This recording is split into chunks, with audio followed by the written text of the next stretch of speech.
இத்தனை கோடிக்கு விலை போயுள்ளதா மதராசி படம். தமிழ்நாட்டில் மாஸ் காட்டிய சிவகார்த்திகேயன். அதாவது முருகதாஸ் இயக்கத்தில் முதல் முறையாக சிவகார்த்திகேயன் நடித்து உருவாகியுள்ள திரைப்படம் தான் மதராசி. இந்த படத்தில் பார்த்தீங்கன்னா வித்யுத் ஜாம்வல் வில்லனாக நடிக்கிறார். துப்பாக்கி படத்துக்கு பிறகு முருகதாசுடன் இந்த படத்தில் தான் இரண்டாவது முறையாக வித்யுத் கைகோர்த்துள்ளார். அது மட்டும் இல்லாமல் பார்த்தீங்கன்னு சொன்னால் நடிகை ருக்மணி வசந்த் கதாநாயகியாக நடிக்கிறாருன்னே சொல்லலாம். அனிருத் இசையில் உருவாகி இருக்கும் இந்த படத்தில் இருந்து முதல் சிங்கிள் வெளிவந்து நல்ல வரவேற்பு பெற்ற நிலையில் அடுத்த பாடலை எதிர்பார்த்து ரசிகர்கள் காத்திருக்கிறாங்க. மேலும் இந்த படம் அடுத்த மாதம் 5ஆம் தேதி வெளியாகிறது. சிவகார்த்திகேயன் படம்னு சொன்னாலே கண்டிப்பாக வியாபாரம் அமோகமாக நடக்கும். ஒவ்வொரு ஏரியாவும் போட்டி போட்டு வாங்க விநியோகஸ்தர்கள் முன் வராங்க. பல கோடிகளுக்கும் பிசினஸ் நடக்கும்.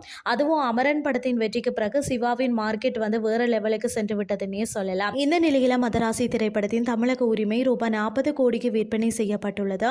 இது சிவகார்த்திகேயன் திரை வாழ்க்கையில் ரெக்கார்ட் பிரேக்கிங் சாதனையாகும் என்பதும் குறிப்பிடத்தக்கது.